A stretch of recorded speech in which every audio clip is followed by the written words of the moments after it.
Imagina que tienes tanto dinero que cuando lo gastas, destruyes economías enteras.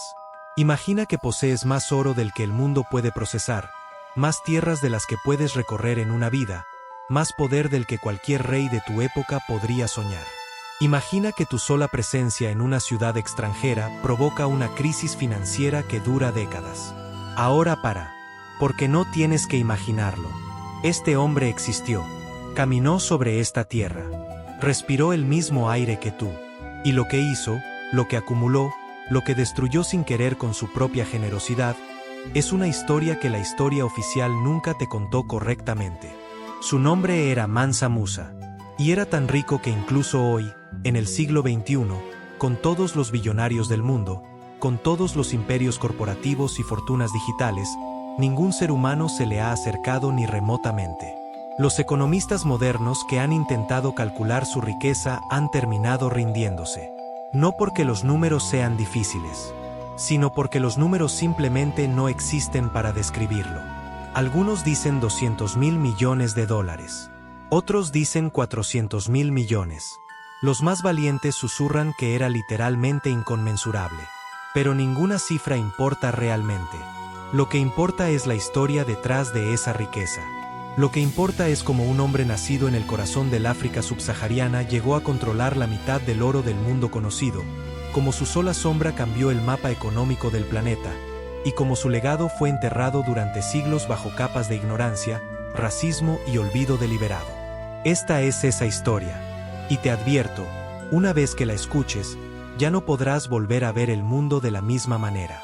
Para entender a Mansa Musa, primero tienes que destruir todo lo que crees saber sobre el África medieval. Tienes que borrar las imágenes que te han vendido durante décadas. Aldeas primitivas, tierras sin ley, pueblos sin historia.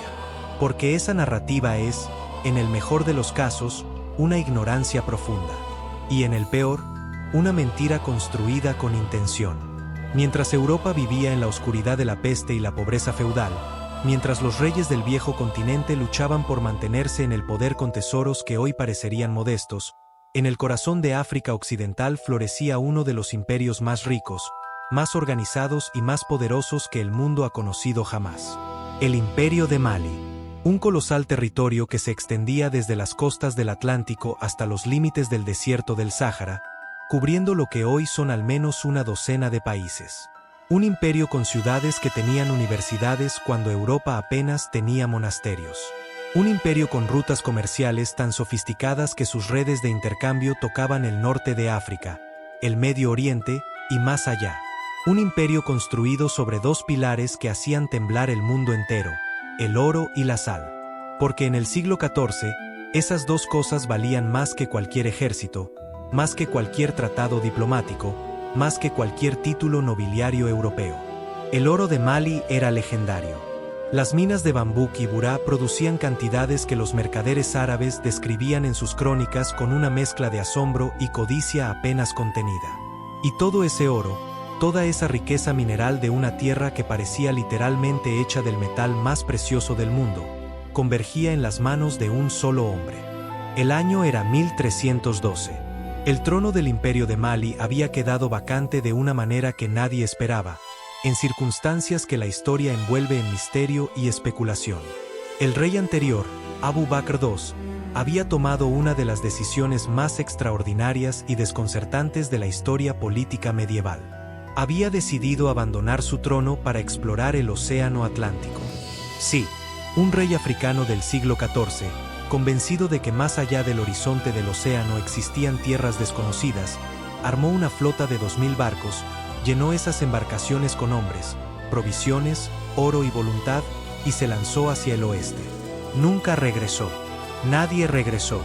2000 barcos se tragó el Atlántico, o quizás llegaron a algún lugar que la historia oficial no quiere reconocer. Pero ese es otro misterio para otro día.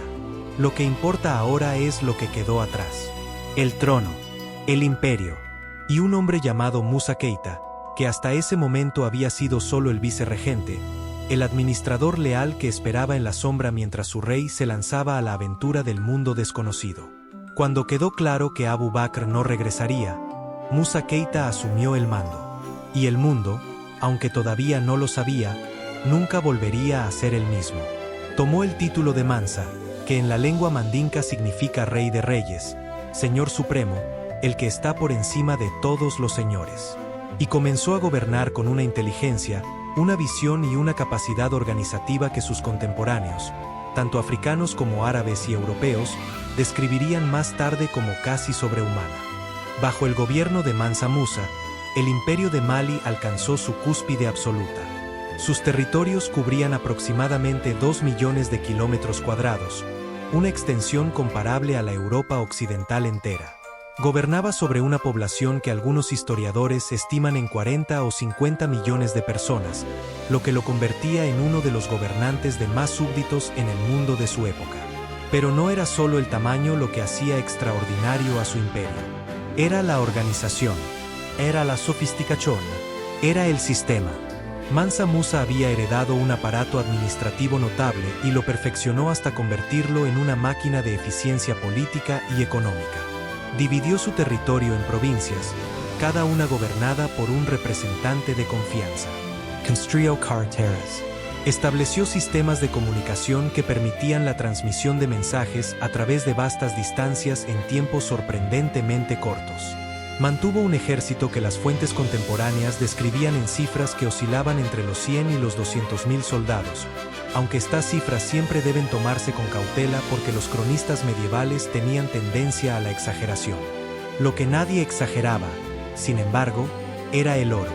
El oro era real, era masivo, era omnipresente. Las minas que controlaba Mansa Musa producían cantidades de oro que representaban, según las estimaciones más conservadoras, entre el 40 y el 50% de todo el oro en circulación en el mundo conocido de aquella época. Y todo ese metal, todo ese poder, toda esa riqueza fluía hacia el centro del imperio como ríos que desembocan inevitablemente en el océano. Pero Mansa Musa no era solo un acumulador. No era un avaro que contaba sus monedas en la oscuridad de un palacio inaccesible. Era algo mucho más complejo, mucho más interesante, en cierto sentido, mucho más peligroso. Era un devoto musulmán con una fe que él consideraba la responsabilidad más sagrada de su existencia. Y en el Islam, existe un pilar que no puede ignorarse, un mandamiento que los creyentes con recursos deben cumplir al menos una vez en la vida: el Hajj, la peregrinación a la Meca. Para la mayoría de los musulmanes de la época, el Hajj era una aspiración casi inalcanzable. Un viaje peligroso, larguísimo, que requería meses de preparación y recursos que la mayoría nunca tendría. Para Mansa Musa, el Hajj era una obligación religiosa que cumpliría de la única manera que él sabía hacer las cosas. En grande, en una escala que nadie había visto jamás y que nadie volvería a ver. El año 1324 quedó marcado en los anales de la historia con fuego dorado. Mansa Musa anunció su peregrinación a la Meca y comenzó a preparar una caravana que haría que los ojos del mundo entero se detuvieran, parpadearan y no pudieran apartar la mirada. No iba a ir solo. No iba a ir con una escolta modesta. No iba a viajar con la discreción de un hombre que simplemente quiere cumplir con su deber religioso. Mansa Musa iba a demostrar al mundo quién era su pueblo, que era el imperio de Mali, y lo haría de una manera que resonaría a través de los siglos.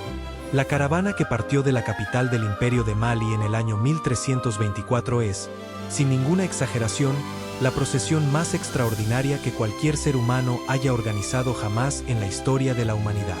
Los números que las crónicas contemporáneas registran son tan colosales que durante siglos los historiadores los pusieron en duda, pensando que eran errores de transcripción o exageraciones hiperbólicas de escritores demasiado impresionados. Luego, con investigación más profunda, comenzaron a aceptar que los números, aunque quizás no exactos al detalle, eran esencialmente correctos en su escala. 60.000 personas. Eso es lo que dicen las fuentes. 60.000 personas componían la caravana de Mansa Musa.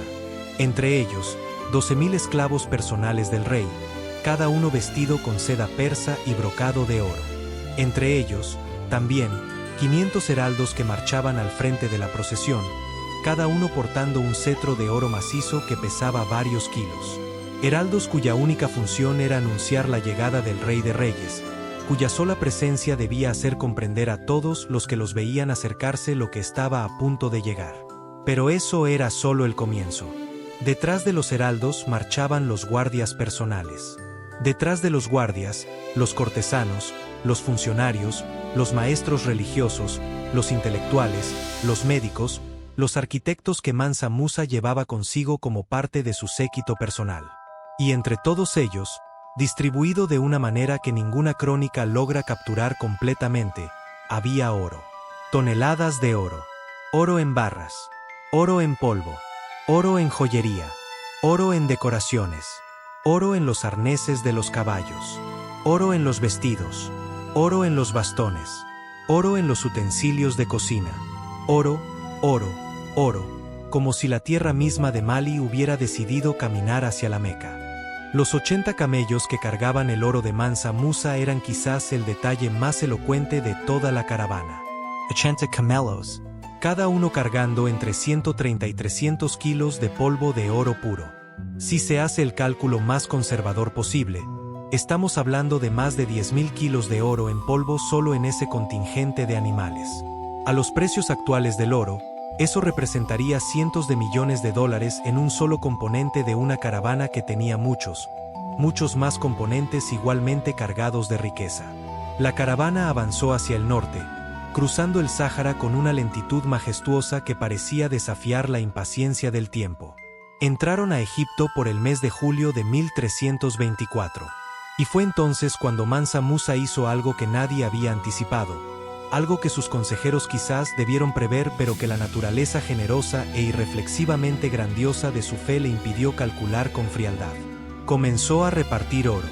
A repartir oro con una liberalidad que no tenía precedentes en la historia económica de ninguna región del mundo conocido. Los pobres que se acercaban a la caravana recibían oro. Los funcionarios locales que los saludaban recibían oro.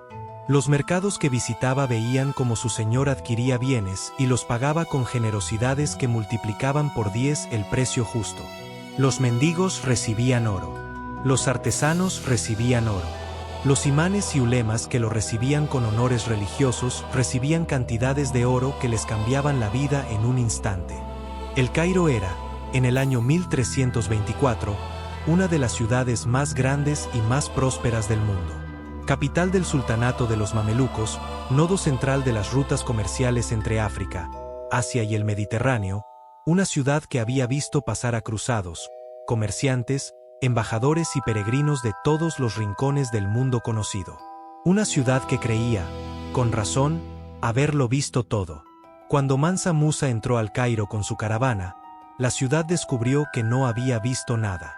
Las crónicas del cronista árabe Al-Umari, que escribió su testimonio aproximadamente 12 años después de que ocurrieran los hechos pero basándose en testimonios directos de personas que estuvieron presentes, describen el impacto de la llegada de Mansa Musa con una vividez que atraviesa los siglos. Los mercados del Cairo fueron literalmente inundados de oro. La presencia de tantas toneladas del metal precioso en un periodo de tiempo tan corto hizo lo que cualquier economista moderno podría predecir: colapsó el precio del oro. No gradualmente, no de manera moderada. Lo colapsó de manera catastrófica. El valor del oro en el Cairo y en toda la región de Egipto cayó dramáticamente y no se recuperó en 10 años. 10 años. Una sola visita de un solo hombre tardó una década en ser absorbida por la economía más sofisticada de la región. Los comerciantes que habían basado sus negocios en el comercio del oro vieron sus fortunas evaporarse. Los prestamistas vieron sus activos devaluarse. El sistema financiero del Egipto medieval fue sacudido hasta sus cimientos por la generosidad accidental de un rey que simplemente estaba siendo fiel a su naturaleza. Y Mansa Musa ni siquiera lo notó. O si lo notó, no lo entendió como el problema devastador que era. Porque para él, el oro que estaba repartiendo era una fracción insignificante de lo que tenía. Era como si un hombre moderno con una fortuna de 500.000 millones de dólares dejara caer algunos billetes de su bolsillo mientras caminaba por la calle. Lo notable no era la cantidad que estaba dando. Lo notable era que había tanto que dar que una cantidad capaz de distorsionar la economía entera de una de las ciudades más grandes del mundo apenas marcaba una diferencia en sus arcas. La caravana continuó hacia el este, hacia el Hejaz, hacia la Meca, hacia la meta sagrada que había motivado todo este despliegue de magnificencia y fe. Y en cada ciudad que tocaba, la historia se repetía. Oro que fluía, economías que se tambaleaban, bocas que quedaban abiertas, crónicas que se escribían con manos temblorosas intentando capturar la imposible realidad de lo que estaban presenciando. In Medina, Mansa Musa distribuyó limosnas masivas. En la Meca completó sus rituales con una devoción que los testigos describieron como genuina, conmovedora y totalmente ajena a cualquier pretensión teatral. Porque eso es lo que hace que Mansa Musa sea una figura tan fascinante en la historia humana. No era solo ostentación. La fe era real. La generosidad era real. El poder era real. Y la combinación de esas tres cosas reales en un solo ser humano produjo consecuencias que ningún plan, ninguna estrategia y ninguna inteligencia política podría haber diseñado de manera más efectiva. En el camino de regreso a Mali, algo ocurrió que ilustra perfectamente la complejidad de Mansa Musa como figura histórica. Sus asesores le hicieron ver, con tacto pero con urgencia, que el gasto masivo de la peregrinación había dejado a la caravana con menos liquidez de la necesaria para completar el viaje con comodidad. El hombre más rico que jamás existió se quedó corto de efectivo en el camino de regreso de la Meca. La solución que encontró es tan perfectamente irónica que parece inventada, pero está documentada en múltiples fuentes independientes. Mansa Musa pidió prestado. Tomó préstamos de los comerciantes árabes en las ciudades que atravesaba, prometiendo devolver con intereses lo que tomaba. Y lo hizo. Al regresar a Mali, pagó cada deuda con una puntualidad y una generosidad que dejaron a sus acreedores más ricos de lo que habían anticipado. Pero el episodio revela algo crucial. La riqueza de Mansa Musa no era líquida en el sentido moderno del término. No era una cuenta bancaria con saldo disponible ilimitado. Era territorial. Era mineral. Era estructural. Era el control de las fuentes de producción de la riqueza, no simplemente la acumulación de los productos de esa producción. Y esa distinción es fundamental para entender tanto la grandeza como la eventual fragilidad de su legado. Porque los imperios construidos sobre el control de recursos físicos tienen una vulnerabilidad inherente que los imperios construidos sobre sistemas más abstractos no tienen. Son tan fuertes como la tierra que controlan. Y la tierra, a diferencia de las ideas, puede ser conquistada. El regreso a Mali fue seguido por un periodo de construcción y consolidación que transformó el aspecto físico del imperio de maneras que todavía son visibles, siglos después, en las ruinas y los monumentos que sobreviven. Mansa Musa traía consigo, de su viaje a través del mundo islámico, algo que para él era tan valioso como el oro que había repartido: conocimiento. Arquitectos, intellectuals, Maestros.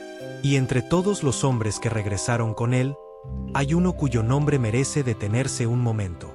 Abu Ishaq al-Zaili, un poeta y arquitecto andaluz, nacido en Granada, que había conocido a Mansa Musa durante la peregrinación y que el rey africano persuadió, con argumentos que incluían generosidades materiales considerables, de regresar a Mali y poner su talento al servicio del imperio. Al-Zaili introdujo en el África Occidental técnicas arquitectónicas que transformaron la manera en que se construían los edificios sagrados y civiles de la región. Las grandes mezquitas de barro que todavía se levantan en ciudades como Djenné y Tombuctú llevan su influencia de manera tan directa que los arquitectos modernos pueden rastrear sus líneas estilísticas hasta los diseños que él introdujo hace 7 siglos. Bajo la dirección de Al-Zaili y con los recursos ilimitados que Mansa Musa ponía a su disposición, el imperio se llenó de mezquitas, palacios y estructuras administrativas que asombraban a todos los visitantes. Pero ninguna ciudad fue transformada de manera más dramática que Tombuctú. Pero en el año 1324, cuando Mansa Musa regresaba triunfante a Mali con la satisfacción de haber cumplido con el mandamiento más sagrado de su fe, esa vulnerabilidad todavía estaba en el futuro. Lo que era presente, lo que era tangible y urgente y lleno de posibilidades, era la transformación que la peregrinación había obrado en su posición en el escenario mundial. Porque antes del Hajj de 1324, el imperio de Mali era conocido en el norte de África y en el mundo árabe. Sí, pero era conocido como una potencia lejana, periférica, un nombre en las rutas comerciales y poco más. Después del Hajj, era otra cosa completamente. Los cartógrafos europeos empezaron a modificar sus mapas. Las cartas náuticas y los atlas medievales comenzaron a incluir, por primera vez, representaciones del Imperio de Mali que intentaban hacer justicia a su tamaño real.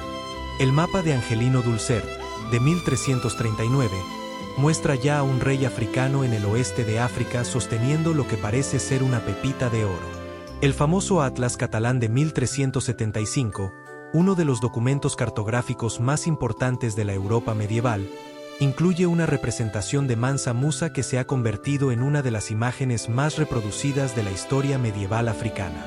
Sentado en su trono, con una corona dorada, sosteniendo una bola de oro macizo, con una expresión serena que transmite poder absoluto y absoluta confianza. No estaba en el mapa como una curiosidad exótica.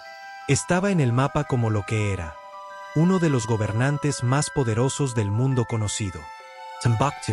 El nombre evoca hoy en día distancia extrema, lugar inaccesible, el fin del mundo conocido. En el siglo XIV, bajo el patrocinio de Mansa Musa, evocaba exactamente lo contrario. Era el centro del mundo, o al menos, uno de sus centros más brillantes. Tombuctú era, en la época de Mansa Musa, una ciudad universitaria cuya reputación intelectual se extendía por todo el mundo islámico. La Universidad de Sankore, financiada directamente por el Tesoro Imperial y transformada por los recursos que Mansa Musa volcó en ella después de su peregrinación, llegó a albergar a 25.000 estudiantes en su momento de mayor esplendor. 25.000. En el siglo XIV, cuando la Universidad de Oxford, en ese mismo periodo, contaba con apenas unos pocos miles de estudiantes, considerada una de las instituciones académicas más importantes de Europa. La biblioteca de Tombuctú acumuló manuscritos, cientos de miles de manuscritos, textos de matemáticas, astronomía, medicina, filosofía, teología, derecho, historia, poesía. Una acumulación de conocimiento humano que rivalizaba con las grandes bibliotecas del mundo árabe y que superaba con creces todo lo que Europa occidental podía ofrecer en ese periodo. Algunos de esos manuscritos sobreviven hasta hoy. Están en colecciones privadas de familias tombuctianas que los han preservado durante generaciones con una dedicación que es en sí misma una forma de resistencia cultural. Son una ventana hacia un mundo que el tiempo intentó cerrar pero que la terquedad de la memoria humana mantuvo entreabierta. Pero hay un aspecto de Mansa Musa que la narrativa del hombre fabulosamente rico tiende a oscurecer, y que sin embargo es quizás el más importante para entender realmente quién fue este hombre y qué significó para su tiempo. Era un estadista de una inteligencia política notable. No solo acumuló riqueza, no solo construyó monumentos, construyó sistemas, construyó instituciones, construyó los mecanismos por los cuales un imperio de su tamaño podía funcionar con una coherencia y una estabilidad que muchos imperios más pequeños y más famosos en la historiografía occidental nunca lograron. Su sistema fiscal era sofisticado. Su sistema judicial estaba basado en principios islámicos pero adaptado a las realidades locales de una manera que generaba legitimidad entre pueblos muy diversos. Su política exterior fue un equilibrio constante entre la expansión militar, la diplomacia comercial y la proyección cultural que pocos gobernantes de cualquier época o lugar han logrado mantener simultáneamente. Amplió el territorio imperial a través de campañas militares exitosas, particularmente hacia el este, incorporando las ciudades comerciales del Sahel que controlaban las rutas de la sal. Pero también mantuvo relaciones diplomáticas con el Sultanato de Marruecos, con el Sultanato de Egipto, con los reinos de la costa norte de África, con los mercaderes que actuaban como vectores de su poder comercial hacia el Mediterráneo y más allá. Era un hombre de guerra cuando necesitaba serlo. Era un hombre de paz cuando la paz servía mejor a sus intereses. Y era, por encima de todo, un hombre de visión. La visión de Mansa Musa incluía algo que muy pocos gobernantes medievales, de cualquier parte del mundo, comprendieron con la claridad que él demostró, que el poder más duradero no es el poder militar ni el poder económico por sí solos. Es el poder cultural. Es la capacidad de hacer que otros quieran ser como tú, de hacer que otros adopten tu idioma, tu religión, tus costumbres, tus valores, no porque se vean forzados a hacerlo, sino porque genuinamente los consideran superiores o más deseable. Mansa Musa promovió el Islam en su imperio no como una imposición violenta, sino como una elección que ofrecía ventajas reales. El Islam traía con el alfabetización, en árabe. El Islam traía con el conexión a redes comerciales que se extendían desde el Atlántico hasta el Océano Índico. El Islam traía con él una cultura intelectual que valoraba el conocimiento, la escritura, la discusión filosófica. Y Mansa Musa hizo todo lo posible para que esas ventajas fueran tangibles y accesibles para sus súbditos. Construyó escuelas. Financió eruditos. Trajo maestros de las ciudades más importantes del mundo islámico. Y el resultado fue un florecimiento cultural que, en su momento de mayor intensidad, hacía de su imperio uno de los lugares más intelectualmente activos del planeta. Nugia África, del planeta. Esta distinción importa enormemente, porque uno de los legados más dañinos del eurocentrismo histórico ha sido el hábito de comparar las realizaciones africanas con un estándar africano reduccionista en lugar de compararlas con el estándar universal al que legítimamente pertenecen. Y luego, como ocurre con todas las grandes construcciones humanas, llegó el tiempo. No de inmediato, no durante la vida de Mansa Musa, que gobernó su imperio hasta su muerte en torno al año 1337, después de aproximadamente 25 años de un reinado que sus contemporáneos describían con un vocabulario que se acercaba al asombro religioso. Sino después, Gradualmente. con la inevitabilidad sorda con que todas las grandes cosas construidas por seres humanos se desintegran eventualmente ante las presiones de la ambición, la incompetencia, la traición y el tiempo. Los sucesores de Mansa Musa no tenían su grandeza. Algunos eran guerreros competentes. Algunos eran administradores razonables. Ninguno era Mansa Musa. Y el problema de los imperios construidos en torno a la extraordinaria personalidad de un solo individuo es que cuando ese individuo desaparece, el sistema que creó revela sus debilidades estructurales. Las disputas sucesorias debilitaron el poder central. Las provincias que habían permanecido leales por respeto o por miedo comenzaron a buscar su propia autonomía. Las rutas comerciales que habían sido protegidas por la fuerza del ejército imperial comenzaron a ser vulnerables. Y desde el este, desde el desierto, desde las regiones que el propio Mansa Musa había incorporado al imperio, comenzaron a formarse nuevas fuerzas políticas y militares que miraban hacia el oeste con hambre. El imperio Songhai, que había sido vasallo de Mali, comenzó a crecer. Y en el proceso de su crecimiento, comenzó a devorar lo que quedaba del sueño de Mansa Musa. El colapso del imperio de Mali fue un proceso que tomó más de un siglo, lo cual en sí mismo es un tributo a la solidez de las instituciones que Mansa Musa había construido. Pero colapsó al fin. Para finales del siglo XV, el territorio que había controlado el hombre más rico del mundo había sido fragmentado, absorbido, conquistado y transformado hasta quedar irreconocible.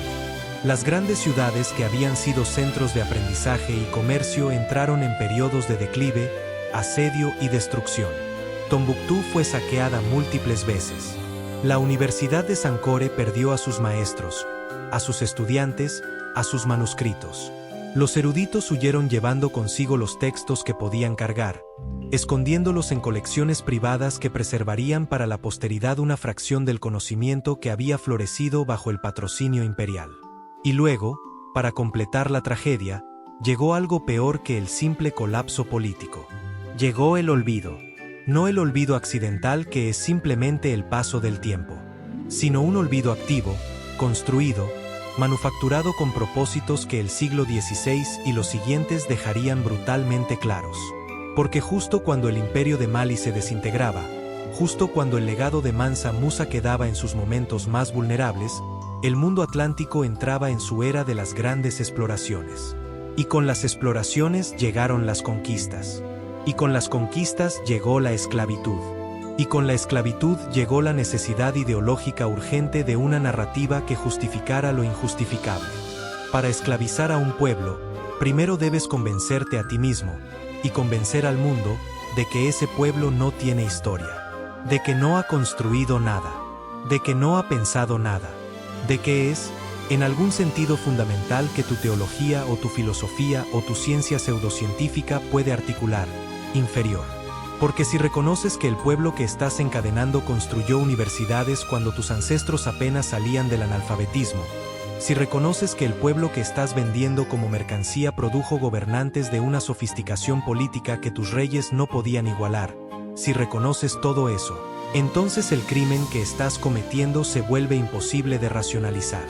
Y los seres humanos, en su infinita capacidad para la autoilusión justificatoria, prefieren casi siempre negar la realidad antes que enfrentar la insoportable conclusión moral de sus propios actos. Así que la historia de Mansa Musa fue enterrada. No desapareció de golpe.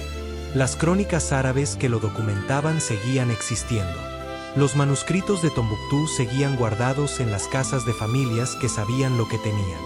Los mapas europeos del siglo XIV y XV que lo mostraban en todo su esplendor dorado seguían en las bibliotecas. Pero la narrativa dominante, la que se enseñaba, la que se repetía, la que formaba la imagen que el mundo construía de África, esa narrativa lo ignoraba. Lo borraba. Prefería hablar de un continente sin historia, sin logros, sin figuras de grandeza verificable. Y sin embargo, Mansa Musa sobrevivió. En los márgenes. En los textos académicos que muy pocas personas leían. En las tradiciones orales de los pueblos del Sahel que mantenían viva la memoria de su grandeza aunque el mundo exterior no quisiera escuchar. Y eventualmente, con la lentitud exasperante pero inevitable de las verdades que no pueden ser suprimidas para siempre, comenzó a regresar al centro de la conversación histórica. Los académicos africanos e internacionales que en el siglo XX comenzaron a revisar sistemáticamente las fuentes árabes medievales, a redescubrir los manuscritos de Tombuctú, a reconstruir la historia del África subsahariana con el rigor y la honestidad intelectual que había estado ausente durante tanto tiempo, encontraron a Mansa Musa esperando. Exactamente donde la historia lo había dejado. Exactamente como las fuentes contemporáneas lo describían. El hombre más rico que jamás existió. El constructor de ciudades y universidades. El peregrino que arruinó economías con su generosidad. El rey de reyes que cambió los mapas del mundo y luego fue borrado de ellos. Todo estaba ahí. Documented do, verificable, irrebatible. Y lo que esos académicos encontraron no era solo la historia de un hombre extraordinario. Era la historia de cómo la humanidad elige que recuerda y que olvida. Era la historia de quien tiene el poder de escribir la historia. Era, en el fondo, una historia sobre nosotros tanto como sobre él. Hoy, Mansa Musa aparece regularmente en listas de las personas más ricas de la historia. Las revistas de negocios lo citan. Los documentales lo retratan. Su nombre ha vuelto a circular en la conversación pública con una fuerza que quizás habría sorprendido a quienes intentaron enterrarlo. Pero hay algo que molesta, algo que en cierta manera pervierte el legado de este hombre cuando lo reducimos simplemente a una cifra en un ranking de riqueza. Porque si de lo único que recordamos a Mansa Musa es que era más rico que Jeff Bezos o Elon Musk o Bill Gates, estamos cometiendo una versión diferente del mismo error que cometieron quienes lo olvidaron. Estamos reduciendo una vida de extraordinaria complejidad política, religiosa, intelectual y humana a una sola dimensión. La dimensión que nuestra época entiende mejor y valora más. El dinero. Mansa Musa no era grande porque era rico. Era grande porque hizo algo con su riqueza. Construyó cosas. Creó instituciones. Promovió el conocimiento. Conectó su pueblo con el mundo más amplio. Dejó una ciudad, Tombuctú, que durante un tiempo fue literalmente uno de los centros intelectuales más importantes de la civilización humana. Eso no es algo que se mida en oro. Eso es algo que se mide en ideas, en libros, en las vidas de los estudiantes que cruzaron el Sáhara para estudiar en sus universidades, en las generaciones que se beneficiaron de las instituciones que él financió. Hay un detalle de la historia de Mansa Musa que casi nunca aparece en los artículos rápidos y los videos de 10 minutos que hoy circulan sobre él, y que sin embargo dice más sobre su carácter que cualquier cifra de riqueza. Cuando regresó de su peregrinación a la Meca y se hizo claro que su distribución masiva de oro había arruinado la economía de Egipto y de otras regiones que había atravesado, Mansa Musa tomó medidas para corregir el daño. Envió emisarios. Recompró oro de los mercados, retirándolo de circulación para estabilizar el precio. Ofreció compensaciones, no porque fuera legalmente obligado a hacerlo. no porque ningún tratado internacional medieval lo requiriera, sino porque su sentido de la responsabilidad moral, formado por su fe y por su educación, le dictaba que si sus acciones habían causado daño, aunque fuera involuntario, tenía la obligación de intentar remediarlo. Este detalle es pequeño en la escala de todo lo que fue su vida, pero es el detalle que más me emociona de toda la historia, porque en ese gesto, en esa decisión de asumir responsabilidad por consecuencias no intencionadas, veo algo que trasciende el poder y la riqueza y la grandeza imperial. Veo a un ser humano que tomó en serio su responsabilidad ante otros seres humanos. Y eso, en cualquier época de la historia, en cualquier rincón del mundo, en cualquier escala de poder o de pobreza, es algo extraordinariamente raro y extraordinariamente valioso. Las ruinas de los palacios que construyó Mansa Musa todavía están ahí, en Mali, bajo capas de tierra y tiempo. Los manuscritos que sus universidades produjeron todavía están ahí, en colecciones privadas de Tombuctú, preservados en condiciones precarias por familias que saben que lo que guardan es irreemplazable. La gran mezquita de Djenné, aunque reconstruida múltiples veces a lo largo de los siglos, todavía se levanta como un testigo monumental de lo que fue posible cuando el poder y la fe y la visión convergieron en el siglo XIV en el corazón de África Occidental. Son testimonios físicos de algo que ningún ranking de riqueza puede capturar completamente. Son la evidencia concreta de que este hombre existió, que gobernó, que construyó, que creyó, que amó con la intensidad de quien sabe que el tiempo es limitado y los recursos, por masivos que sean, son instrumentos y no fines en sí mismos. Pero quizás el testimonio más poderoso de todos no está en ningún edificio ni en ningún manuscrito. Está en el mapa. Ese atlas catalán de 1375, preservado en la Biblioteca Nacional de Francia, con su representación del rey africano sentado en su trono dorado, sosteniendo la bola de oro, mirando al mundo con la serenidad de quien sabe exactamente quién es.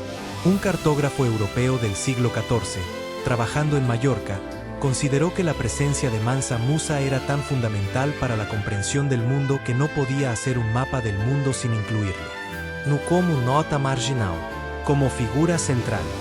El mundo de Mansa Musa era diferente al nuestro en casi todos los sentidos imaginables. Los valores que guiaban su vida, las instituciones que daban forma a su poder, las categorías con las que entendía la realidad eran medievales, islámicas, africanas, profundamente arraigadas en una cosmovisión que el tiempo y las transformaciones históricas han hecho en muchos sentidos inaccesible para nosotros. Sería un error proyectar sobre él nuestros valores modernos, convertirlo en un héroe del presente usándolo simplemente como espejo de nuestras propias aspiraciones e ideas. Pero también sería un error diferente e igualmente grave ignorar lo que su historia tiene que decirnos específicamente a nosotros, en este momento, en este mundo hiperconectado y profundamente desigual del siglo XXI. Porque vivimos en una época en que la conversación sobre quien tiene poder, quien tiene historia, quien merece ser recordado y quien puede ser olvidado está más viva y más urgente que nunca. Vivimos en una época en que las narrativas del pasado tienen consecuencias directas sobre las realidades del presente. Quien controla la historia controla el presente. Esta no es una observación abstracta ni una consigna política. Es una descripción funcional de cómo operan las sociedades humanas. Y la historia de Mansa Musa, el hombre que fue borrado de la historia por conveniencia de quienes necesitaban que África no tuviera historia, es quizás el ejemplo más dramático y más documentado de ese proceso en acción. Pienso a veces en lo que habrá sentido Mansa Musa en el último periodo de su vida. No el rey en el apogeo de su poder, rodeado de cortesanos y cubierto de oro, sino el hombre mayor, acercándose al final de sus días en alguno de los palacios que había construido, consciente de que la obra de su vida era tan grande que ningún sucesor podría mantenerla intacta. Las fuentes históricas no nos dan acceso a su vida interior. Eso es una de las tragedias de la historiografía medieval. Los documentos nos dicen lo que los hombres poderosos hicieron, rara vez lo que sintieron. Pero podemos imaginar, podemos extrapolar de los detalles que sí tenemos. Un hombre de fe profunda, que creía genuinamente que sería juzgado por lo que había hecho con lo que le había sido dado. Un hombre que había visto el mundo más amplio durante su peregrinación y había traído de regreso lo mejor de ese mundo para enriquecer a su pueblo. Un hombre que había construido y dado y creado, con la urgencia de quien sabe que el tiempo es el único recurso que no puede reponerse ni comprarse con todo el oro del Sahel. Había hecho todo lo que un hombre podía hacer. Y el imperio que dejó detrás, aunque estaba destinado a fragmentarse, había cambiado para siempre el mundo que había encontrado. Eso no se puede quitar. Eso no se puede borrar, aunque se intente con ahínco durante siglos. La verdad, por enterrada que esté, eventualmente encuentra la manera de salir a la superficie. Hay una paradoja en el corazón de la historia de Mansa Musa que me parece profundamente reveladora de algo fundamental sobre la naturaleza humana. Era el hombre más rico que jamás existió, y sin embargo, el legado por el que más claramente merece ser recordado no tiene nada que ver con su riqueza material. Tiene que ver con lo que hizo con esa riqueza. Tiene que ver con las ideas que financió, con las instituciones que construyó, con los puentes que tendió entre su pueblo y el mundo más amplio del conocimiento humano. La riqueza era el instrumento. La civilización era la obra. Y esta distinción, que Mansa Musa parece haber entendido intuitivamente, es la misma que nuestra época, con todos sus billonarios y sus rankings de Forbes y sus celebraciones del dinero como medida suprema del valor humano, tan frecuentemente olvida. El dinero es un instrumento. Solo tiene valor en relación a lo que se hace con él. Un hombre con 500.000 millones de dólares que construye nada, que preserva nada, que ilumina nada, que conecta nada, es fundamentalmente más pobre que un hombre con mucho menos que usa lo que tiene para transformar el mundo a su alrededor. Mansa Musa entendía esto, no como principio filosófico abstracto, sino como verdad práctica que guiaba cada decisión de gobierno que tomaba. Y esa comprensión, esa sabiduría práctica sobre la relación entre el poder y la responsabilidad, entre la riqueza y el propósito, es quizás su legado más valioso para nosotros hoy. Tombuctú. Quiero volver a Tombuctú porque hay algo en esa ciudad que me parece el símbolo más perfecto de todo lo que fue Mansa Musa y de todo lo que su historia significa.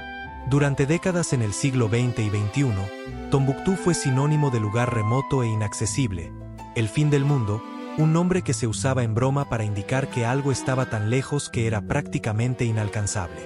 Y sin embargo, en el siglo XIV, Tombuctú era el centro del mundo.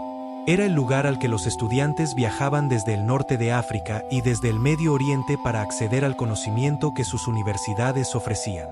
Era el lugar donde los manuscritos se acumulaban con la misma naturalidad con que el agua se acumula en los valles. Era, en el sentido más completo del término, una ciudad del saber. La distancia entre esas dos Tombuctús, entre la ciudad que era el centro del mundo y la ciudad que es sinónimo de la periferia del mundo, mide exactamente la distancia entre la realidad histórica y la narrativa que se construyó para reemplazarla. Y esa distancia, esa brecha entre lo que fue y lo que se nos enseñó que fue, no es un error inocente de la memoria colectiva. Es el resultado de una construcción deliberada, de una elección activa de olvidar lo que era conveniente olvidar. Los manuscritos de Tombuctú que sobreviven, las estimaciones hablan de 400.000 o más, son una refutación material de esa construcción. Son la prueba de que el olvido fue una mentira. Y la mentira está siendo desmantelada. Con lentitud, con resistencias, con los retrocesos inevitables que acompañan a cualquier proceso de reconocimiento histórico cuando choca contra intereses establecidos y narrativas cómodas. Pero está siendo desmantelada. Los académicos malienses, senegaleses, de toda África Occidental y de la diáspora africana en el mundo entero, junto con sus colegas de otras partes del mundo que han adoptado el rigor intelectual como guía más confiable que las conveniencias ideológicas, están reconstruyendo la historia del Imperio de Mali con una precisión y una profundidad que habrían hecho sonreír a los maestros de la Universidad de Sankore. Los manuscritos de Tombuctú han sido objeto de proyectos masivos de digitalización y preservación. Las ruinas arqueológicas del Imperio de Mali están siendo estudiadas con métodos modernos que revelan detalles que las fuentes escritas no podían capturar. La historia está siendo recuperada, no inventada, Recuperada. que es algo completamente diferente. Y en el centro de esa recuperación, como punto de referencia ineludible, como el nombre que más claramente simboliza tanto la grandeza de lo que fue como la injusticia de lo que se le hizo a esa grandeza, está Mansa Musa. El rey de reyes, el hombre del oro, el peregrino que arruinó economías. el constructor de ciudades y universidades, el hombre más rico que jamás existió, y uno de los más injustamente olvidados. Hay algo que quiero decirte antes de terminar. Algo que no es sobre Mansa Musa específicamente, sino sobre por qué importa que conozcas su historia. Vivimos en un mundo que está, en este momento, en medio de una conversación profunda y necesaria y dolorosa sobre quién tiene poder, sobre cómo se distribuye ese poder, sobre las historias que usamos para justificar las realidades que hemos creado. Y esa conversación, para ser honesta y para ser productiva, necesita estar fundamentada en la realidad histórica. No en la realidad histórica que nos conviene.